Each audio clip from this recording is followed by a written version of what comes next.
The rope that held the rope stretched taut against the coral cliff face of Hacksaw Ridge, its fibers already showing signs of strain after 3 days of impossible use.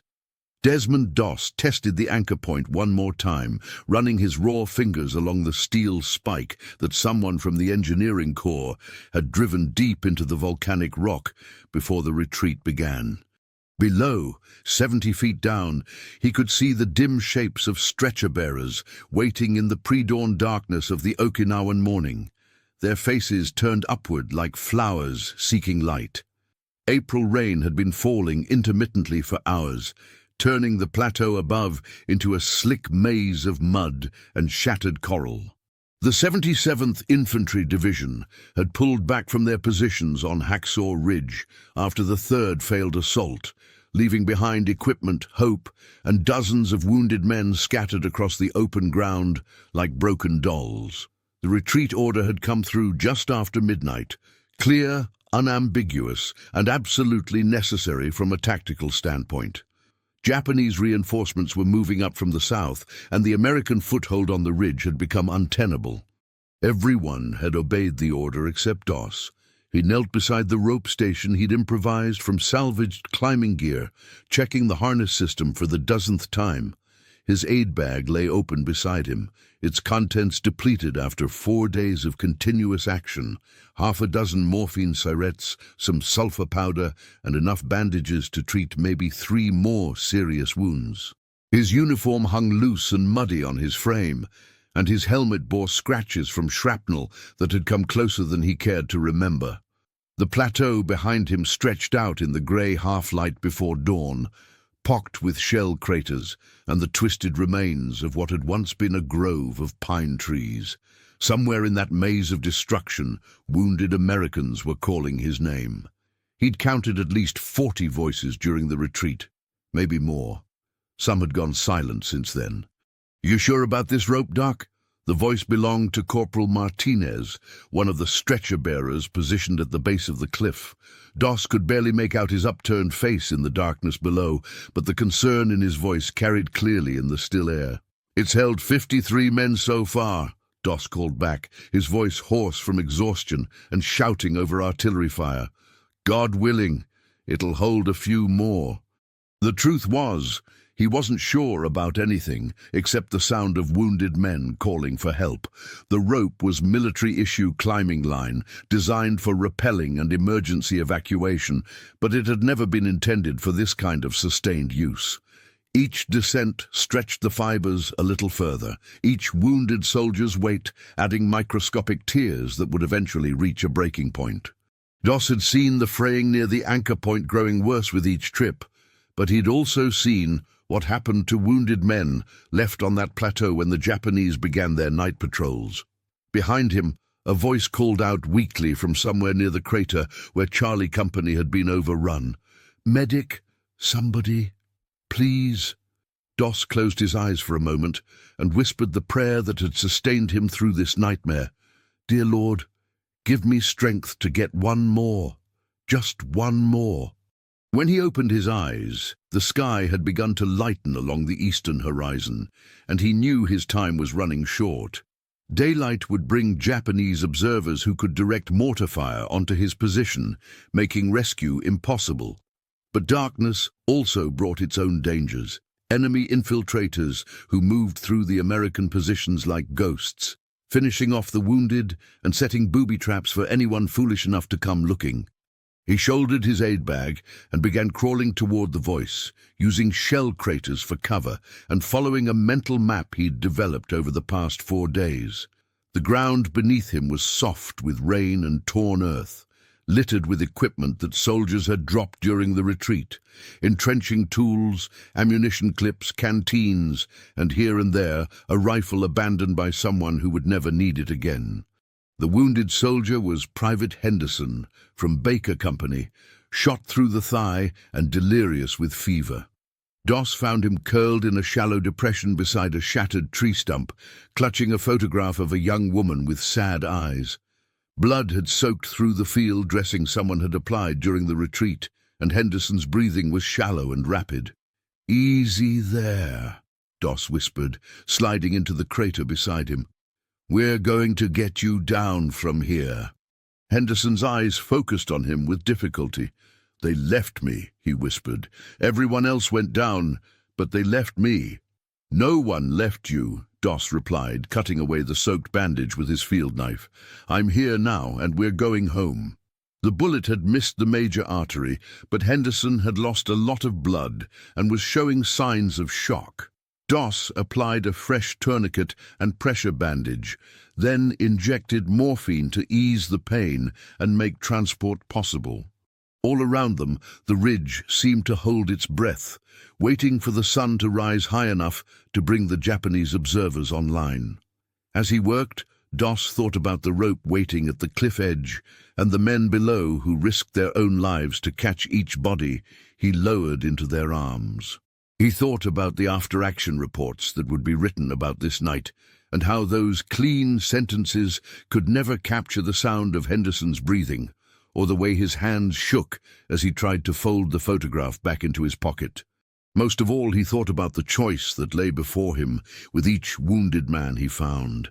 One more trip to the rope, one more descent that brought the fraying fibers closer to their breaking point, one more prayer that what held yesterday would hold today. "Ready to go home?" he asked Henderson, fashioning a drag harness from rope and webbing. Henderson nodded weakly, and Doss began the slow, careful process of moving him toward the cliff edge, where the rope waited in the growing light. If stories like this make you imagine what you'd do under fire, tell us in the comments how you think you'd react in this situation. And stay with us for the next chapters. Lieutenant Carter had been awake all night, positioned at the bottom of Hacksaw Ridge, with a radio and a growing sense of dread. As Henderson's stretcher touched down in the hands of the medical team, Carter found himself staring up at the cliff face where one man continued to work in defiance of every military principle he'd been taught. The evacuation should have ended hours ago. The position was untenable, the enemy was regrouping, and Doss had already accomplished far more than anyone had a right to expect. Yet the rope kept moving. "Sir," whispered Sergeant Williams, crouching beside Carter in the pre-dawn darkness. "Regiment's asking for a status update. What do I tell them?" Carter watched the rope go slack as Doss prepared to climb back up for another wounded soldier. In the growing light, he could see the cliff face clearly now. 70 feet of sheer coral and volcanic rock that had become a lifeline for dozens of American soldiers. The 77th Infantry Division had lost its foothold on the ridge, but somehow this improvised rescue operation had taken on a life of its own. "Tell them we have one man still operational on the ridge," Carter said quietly. "Medical evacuation continues." It wasn't quite a lie, but it wasn't quite the truth either. What was happening on Hacksaw Ridge had moved beyond standard operating procedures into something else entirely, a realm where military regulations met private conscience and discovered their limitations. Williams keyed the radio and delivered Carter's message, while the lieutenant continued to stare upward. He'd known Doss for 6 months, ever since the medic had joined their unit on Leyte, but he'd never fully understood the man until this morning. During training, some of the soldiers had questioned whether a medic who refused to carry a weapon could be trusted in combat. Those questions had been answered definitively over the past 4 days, but they'd been replaced by new ones that Carter wasn't sure how to address. How long could one man's conscience sustain an operation that military logic said should have ended already? And what was an officer's responsibility when that conscience achieved results that no amount of firepower had managed? Above them, Doss had reached the top of the rope and disappeared into the maze of shell craters that covered the ridge. Carter checked his watch. Nearly an hour until full daylight, when Japanese observers would be able to direct accurate mortar fire onto the cliff face. After that, the rescue operation would have to end, regardless of how many wounded men remained on the plateau. The radio crackled to life. "Bravo 6, this is Regiment. We're getting reports of enemy movement in your sector. Confirm your status. Over." Carter lifted the handset, then hesitated. Through the growing light, he could see movement on the ridge. Doss emerging from a crater with another wounded soldier slung across his shoulders. This one looked bad, unconscious and bleeding, but still breathing, still salvageable. "Regiment, this is Bravo 6, Carter transmitted. "Medical evacuation in progress. Will advise when complete, over." "Bravo 6, be advised you have priority to withdraw on my command. Do not compromise unit security for individual casualties, over." Carter lowered the radio without responding. The military textbooks were clear about situations like this. You didn't risk many for few. You didn't compromise tactical positions for individual soldiers, and you certainly didn't allow personal convictions to override operational requirements.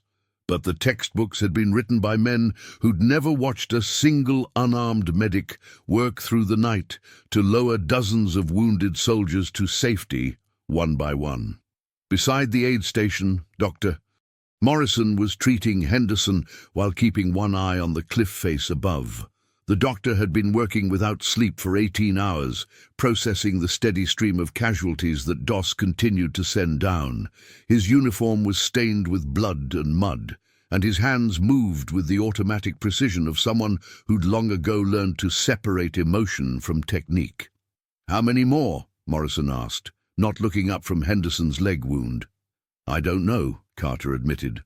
"He hasn't told anyone how many wounded he's found up there. Well, he can't keep this up much longer." Morrison nodded toward the rope, which was beginning to show obvious signs of wear. "That line's rated for maybe 70 or 80 descents under ideal conditions. We're well past that already." Carter did the arithmetic in his head and didn't like the result. If the rope failed during a descent, it would kill both the wounded soldier and anyone trying to rescue him. But if they ordered Doss to stop now, men would die on the ridge who could have been saved.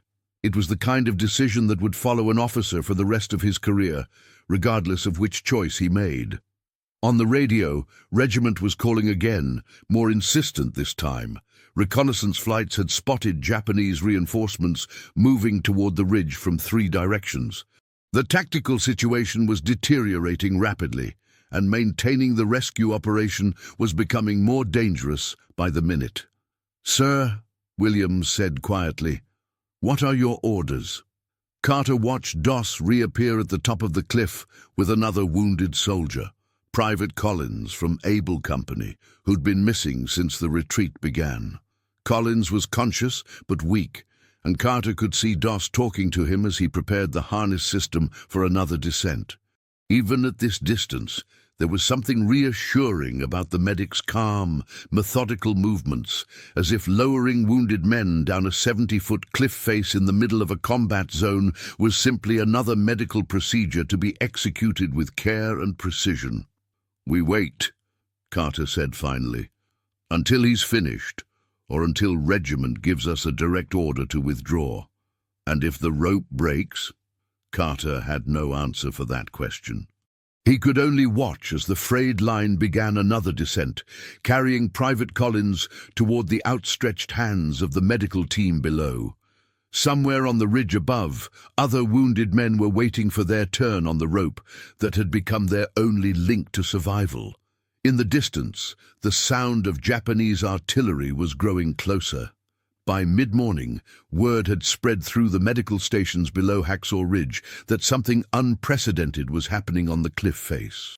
Chaplain Bradley arrived with the second wave of stretcher-bearers, drawn by reports that seemed too remarkable to believe. As he positioned himself near the base of the rope station, he began to understand why Lieutenant Carter had been deflecting increasingly urgent radio calls from regiment headquarters. Doss had been working for 6 straight hours, and the wounded kept coming down. 67, called out Corporal Martinez as another stretcher touched down safely. He'd been counting since dawn, keeping a mental tally that no official report would ever capture. All alive when they hit the deck. Private Collins was conscious enough to speak, and his first words were about the man who'd found him in a crater near the northern edge of the ridge. "He told me his name was Doss," Collins whispered to Dr. Morrison. "Said he'd been praying for someone to show him where I was. Found me in the dark like he had a map." Chaplain Bradley listened to this account while watching the rope system that had made it possible.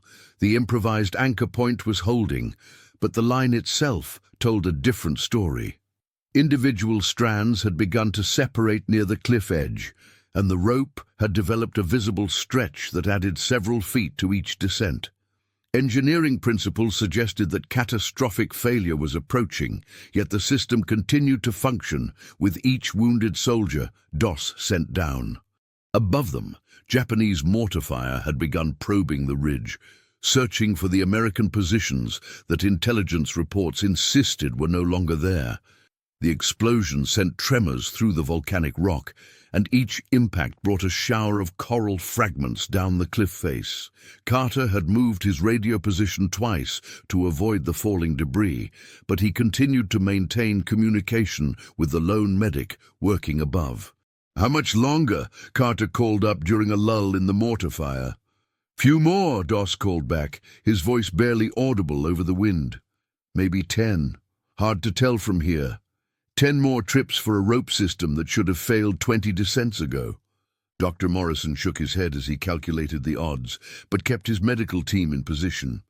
In his 15 months of Pacific combat, he'd learned that some situations moved beyond standard calculations into realms where faith and stubbornness could achieve results that logic said were impossible. The radio crackled again with another urgent message from regiment. Japanese reinforcements were confirmed, moving toward Hacksaw Ridge from multiple directions, and aerial reconnaissance showed enemy artillery positioning for a major bombardment. The tactical window for withdrawal was closing rapidly, yet Carter continued to delay compliance with increasingly direct orders to terminate the rescue operation immediately. "Sir," Williams said quietly, "they're threatening to relieve you of command if we don't withdraw in the next 30 minutes. Carter nodded, without taking his eyes off the cliff face. In 30 minutes, Doss might be able to bring down 6 or 7 more wounded soldiers, men who would otherwise die when the Japanese bombardment began. The mathematics of command required him to weigh individual lives against unit security, tactical objectives against personal conscience. But watching the steady descent of stretchers had changed those calculations in ways that military manuals couldn't address. Above them, Doss had emerged from the maze of shell craters with what appeared to be 2 wounded soldiers, one unconscious and slung over his shoulders, another limping badly but able to walk with assistance. The walking wounded soldier was Sergeant Turner from Charlie Company, who'd been given up for dead during the retreat. Turner's left arm hung useless at his side, and his face was pale with blood loss, but he was moving under his own power toward the rope station. 2 more, Doss called down, beginning the process of rigging both men for simultaneous descent. It was a technique he'd improvised after running out of individual harnesses, using paired rope systems to lower unconscious and ambulatory casualties together. The additional weight stressed the rope system even further, but it allowed him to clear wounded men more quickly as time ran short. Chaplain Bradley watched this process with growing recognition of what he was witnessing. In theological terms, Doss's actions on the ridge represented a perfect expression of sacrificial service, one man accepting unlimited personal risk to preserve lives that others had written off as tactical losses. But in human terms, it was also the story of someone pushing far beyond normal endurance toward a breaking point that might destroy him, along with the men he was trying to save.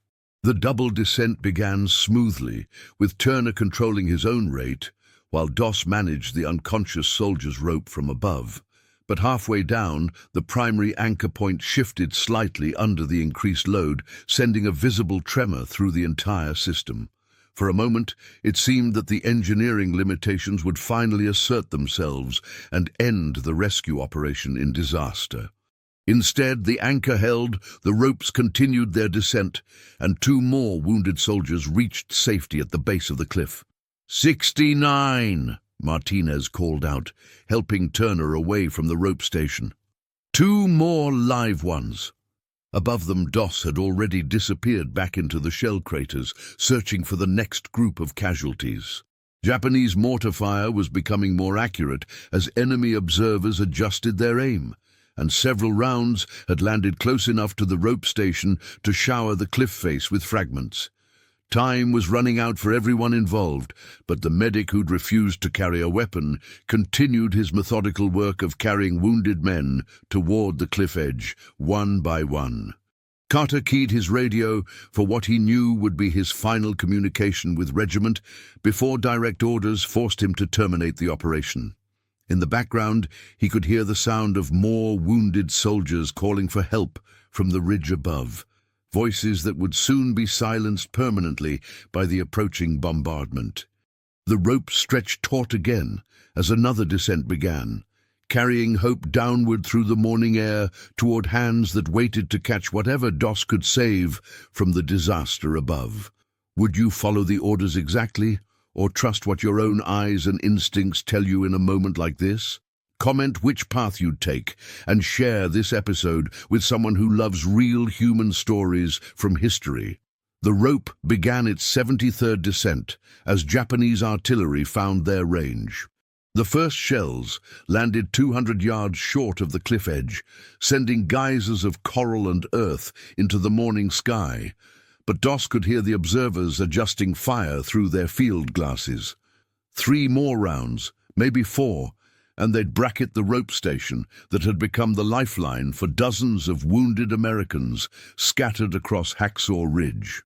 Private Kim was unconscious, blood seeping through field dressings on his chest and leg, but his breathing was steady enough to risk the descent. DOS had found him wedged beneath a fallen tree near the spot where Dog Company had been overrun, one of the last clusters of casualties in the northeastern section of the plateau. As he rigged the harness system around Kim's chest, DOS felt the rope stretch further under tension than it had during any previous descent. Individual fibers were separating near the anchor point now, creating a visible fray that grew larger with each trip. The engineering mathematics were unforgiving. Every descent weakened the line incrementally, and catastrophic failure could come without warning when stress finally exceeded the rope's remaining capacity. But mathematics couldn't account for the voices still calling from the shell craters, or the fact that Kim would certainly die if left on the ridge when the artillery barrage began. "Dear Lord," DOS whispered as he prepared to lower Kim over the cliff edge. "Just one more. Help me get just one more."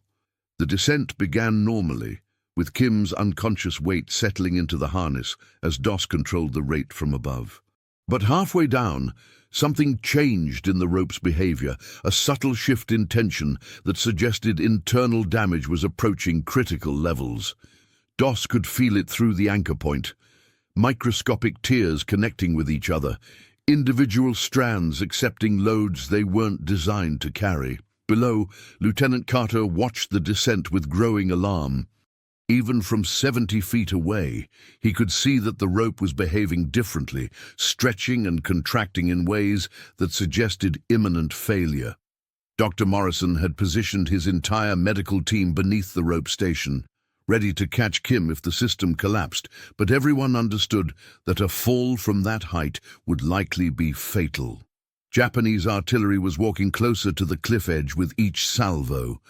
The observers had identified the rope station as a target, and their next rounds would land close enough to make rescue operations impossible. Carter had exhausted every possible delay with regiment headquarters, and direct orders for immediate withdrawal were now only minutes away. The rope held. Kim reached the bottom safely, and Martinez called out the count that everyone had been waiting to hear. 73, still breathing.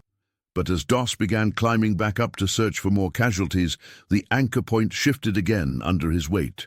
The steel spike driven into volcanic rock was still solid, but the rope itself had begun to separate where it wrapped around the anchor hardware.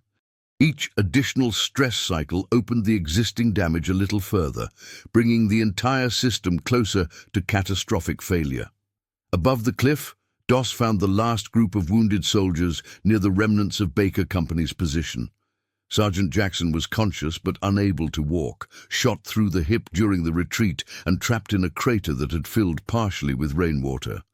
Beside him lay Private Yamamoto from the Nisei unit, unconscious but breathing, blood from a head wound mixing with the muddy water around them. Two more men who would die when the artillery barrage began.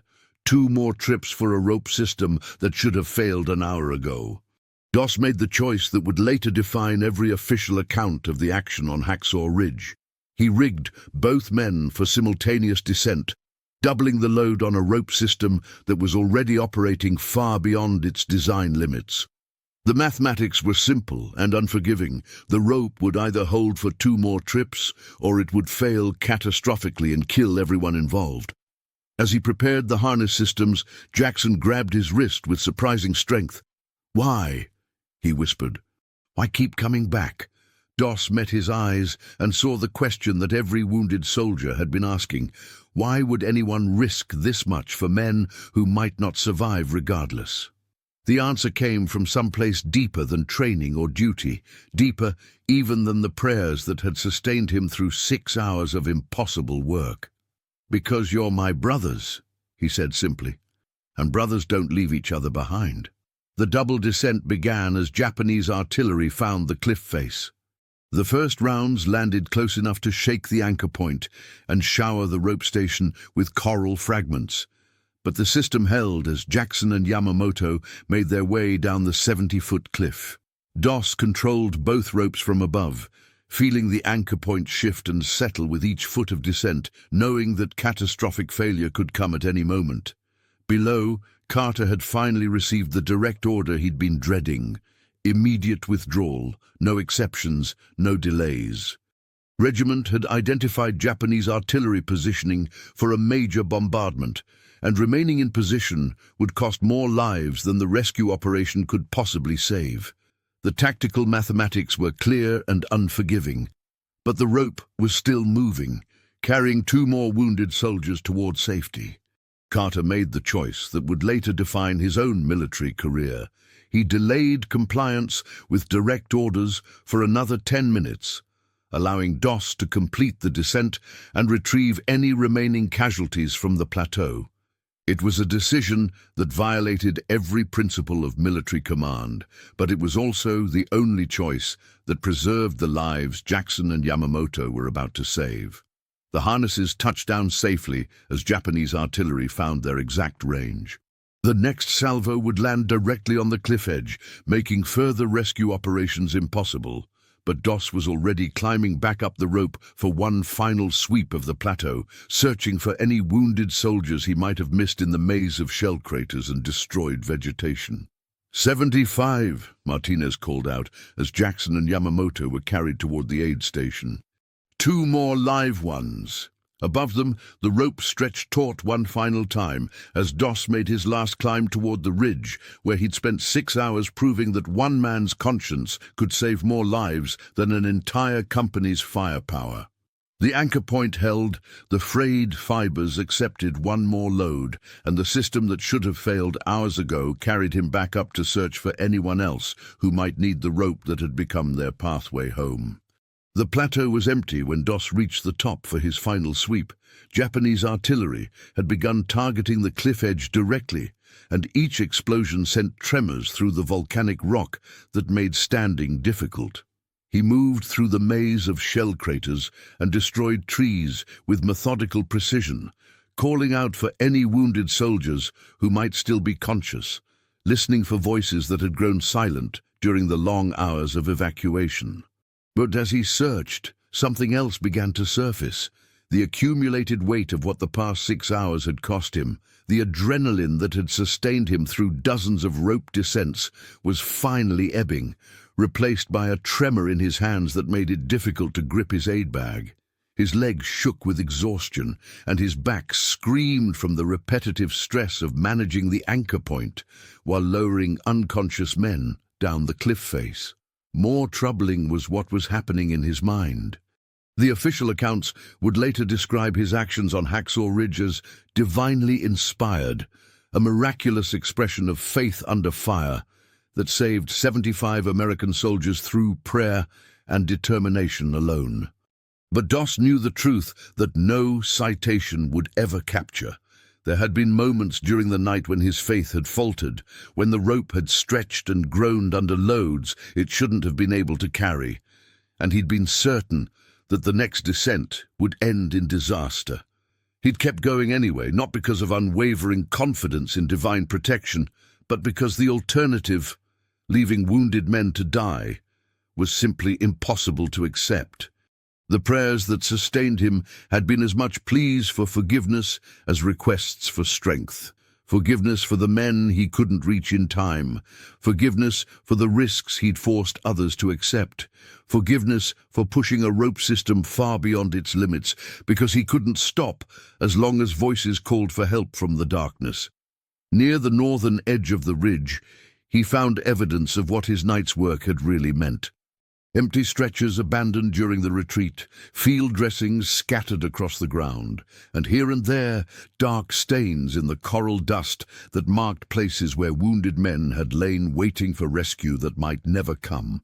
75 soldiers had made it down the rope to safety, but Doss knew there had been others, men who died during the retreat, casualties too far gone to survive the descent, voices that had called his name and then fallen silent before he could reach them. The weight of those losses settled on him as Japanese artillery found their final targeting solution. The next barrage would obliterate the cliff edge and everything on it, ending the rescue operation that had somehow continued far longer than tactical reality suggested was possible. Doss had perhaps 2 minutes to reach the rope and begin his own descent before the bombardment made survival impossible. But as he turned toward the cliff edge, he discovered the secret that would haunt him for decades. There was one more wounded soldier hidden in a crater barely 30 yards from the rope station.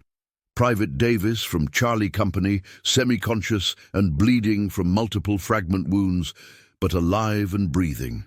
Somehow, incredibly, Doss had missed him during 6 hours of systematic searching. The mathematics were brutal and unforgiving. Reaching Davis, treating his wounds, and rigging him for descent would take at least 5 minutes, 3 minutes longer than they had before Japanese artillery turned the cliff edge into a crater. Attempting the rescue would almost certainly kill both men, while reaching the rope immediately might allow Doss to escape before the bombardment began. Standing at the edge of that crater, with Davis's labored breathing barely audible over the incoming artillery, Doss faced the choice that no official account would ever describe. The moment when faith and logic pointed in opposite directions, when doing the right thing might destroy the very person trying to do it. He chose Davis. The next few minutes compressed into a blur of activity that operated outside normal time. Field dressings applied with shaking hands, morphine injected while artillery rounds whistled overhead, a harness system rigged with practiced movements while his mind calculated descent rates and rope stress factors. Davis was conscious enough to understand what was happening, but too weak to help with his own evacuation. "You should have left me," Davis whispered, as Doss prepared to lower him over the cliff edge. "Save yourself." Doss met his eyes and saw his own exhaustion reflected there, along with something else, the recognition that some choices transcend tactical calculations and enter realms where human conscience operates according to different mathematics. The rope might hold for one more descent, or it might fail catastrophically.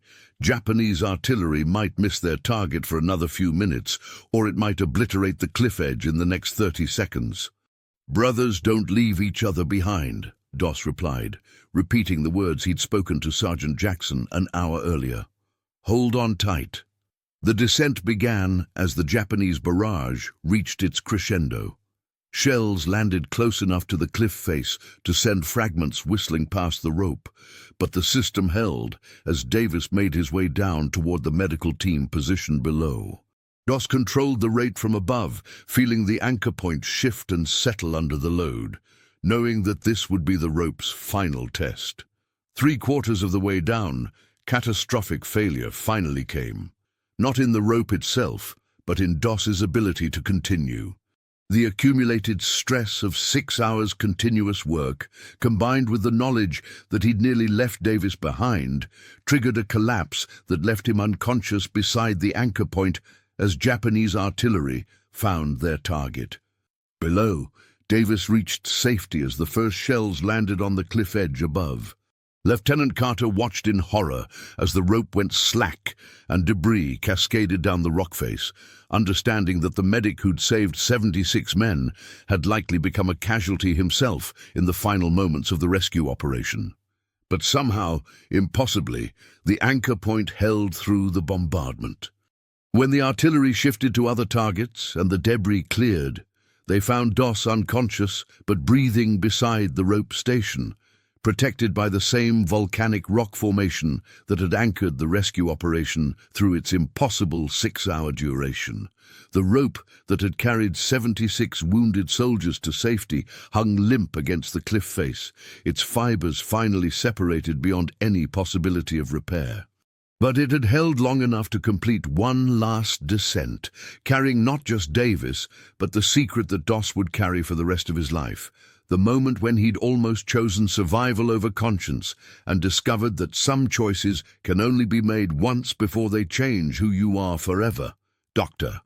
Morrison found Doss 3 days later in the field hospital at Nakagusuku Bay, staring out at the coral formations that rose from the water like the cliff face he'd spent 6 hours learning to know by feel.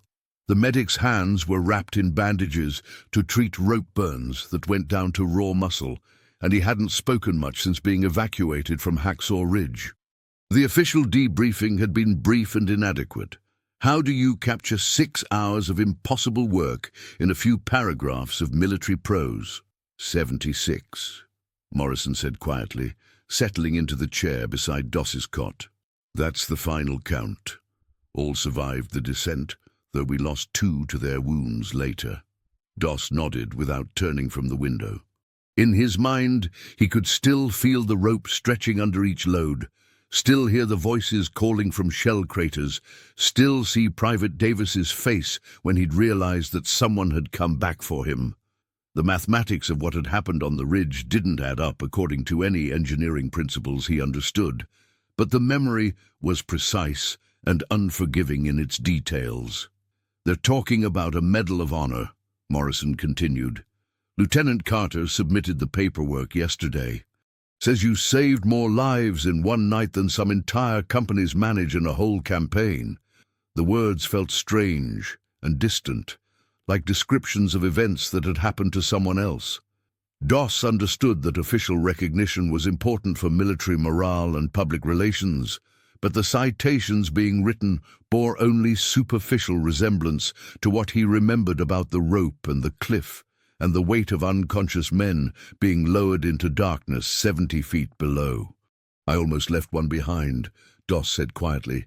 Private Davis found him at the end and almost walked away because the artillery was coming in. Almost chose myself over him. Morrison was quiet for a long time, listening to the sound of waves against the coral formations outside the hospital. He'd treated hundreds of combat casualties during his 15 months in the Pacific, but he'd never encountered a soldier who defined failure as the moment when he'd briefly considered his own survival. Most men would have called it miraculous that 76 wounded soldiers had been rescued from an impossible situation. Doss seemed to focus on the split second when he'd hesitated before going back for number 76. But you didn't leave him, Morrison said finally. That's what matters. Is it? Doss turned from the window, and Morrison saw something in his eyes that no medal ceremony would ever address. The recognition that heroic actions exact costs that extend far beyond the moment when they're performed. Or does it matter that I had to choose, that there was a moment when I thought about saving myself instead of him? Outside the hospital, construction crews were working to expand the medical facilities in preparation for the invasion of Japan's home islands. The war in the Pacific was entering its final phase, but the fighting was expected to intensify as American forces approached the Japanese mainland. Medics like Doss would be needed for operations that might dwarf even the bloodiest battles of Okinawa. But Morrison could see that something essential had changed during those 6 hours on Hacksaw Ridge. The man who'd lowered 76 wounded soldiers to safety carried a weight that no official recognition could address. The knowledge that extraordinary actions can transform the people who perform them in ways that make ordinary life difficult to navigate. 3 weeks later, Doss received word that he was being sent home on medical leave. The rope burns on his hands had healed, but military physicians had identified signs of combat exhaustion that required extended rest and evaluation. He would miss the final campaigns of the Pacific War, returning instead to the mountains of Virginia, where his faith and conscience had been shaped by Sunday sermons and family prayers. On the transport ship home, he kept a small piece of the rope that had made the rescue possible. It was just a few inches of frayed fiber, separated from the main line when the anchor point was finally dismantled. But it carried the texture and smell of that night in ways that no words could capture. Sometimes, during the long voyage across the Pacific, he would run the rope fragment between his fingers and remember the weight of each wounded soldier being lowered toward safety. The war ended while Doss was still en route to the United States, and he learned about Japan's surrender through ships' radio broadcasts that crackled across thousands of miles of open ocean. The news brought celebration throughout the transport, but for Doss it meant something different. The rope would never have to hold another wounded soldier. The cliff face would never again echo with voices calling for rescue, and the choice between conscience and survival would remain a memory rather than a recurring test. Years later, when people asked him about the Medal of Honor ceremony and the attention that followed, Doss would remember not the official recognition, but the sound of Private Davis breathing as they descended the cliff face together in the final minutes before the artillery barrage. He would remember Lieutenant Carter's voice on the radio, delaying orders that could have ended the rescue operation hours earlier. He would remember Dr. Morrison and the medical team who caught 76 wounded men as they came down the rope, trusting that each descent would end safely despite every indication that the system was operating far beyond its design limits. Most of all, he would remember the weight of the rope in his hands and the way it had stretched and held through impossible loads, becoming a lifeline between the plateau where men lay wounded and the safety that waited 70 feet below. The official accounts would describe divine intervention and miraculous faith, but Doss knew the truth was more complicated. Sometimes conscience and engineering principles align just long enough to save lives, and sometimes that alignment feels like prayer being answered through frayed fiber and volcanic rock. The rope fragment stayed with him for the rest of his life, a reminder that behind every legend there's a human being carrying memories too complex for citations or ceremonies to contain. And sometimes, late at night, when rain drummed against his roof with the same rhythm as artillery shells, he would hold that small piece of rope and remember the voices that had called his name from the darkness, trusting that someone would come back for them no matter how impossible the mathematics appeared to be. If this story reminded you that behind every medal there's a human being carrying memories we'll never fully see, subscribe to the channel, tell us which country you watch from, and invite someone to revisit history with us in the next story.